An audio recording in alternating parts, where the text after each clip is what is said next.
I think probably the words of Goethe describe it best, and I'll paraphrase. A phenomenon like Mozart is something that can't be explained.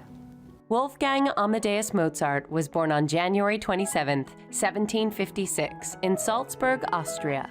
As a 3-year-old, Mozart learned the piano by watching his father Leopold teach his older sister Maria Anna.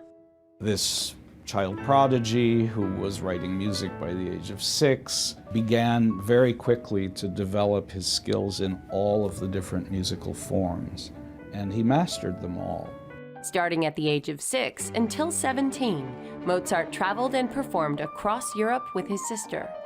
Mozart made a living as a concert pianist, and so he wrote many of his concertos for piano for himself to bring along on tour.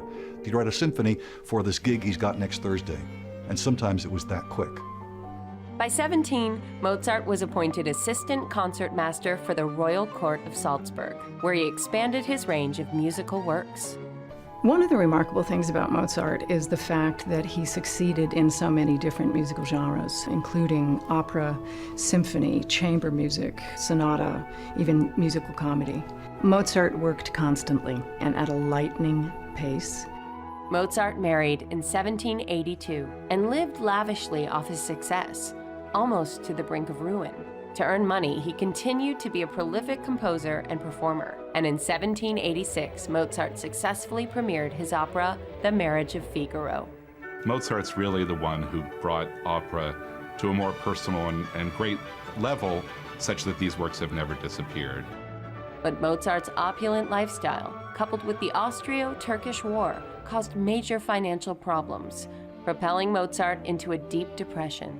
He was later in life turning more inward and looking at things more reflectively and perhaps more seriously. Even the Magic Flute, for example, had spiritual overtones that were unusual both for Mozart and for opera in general at the time.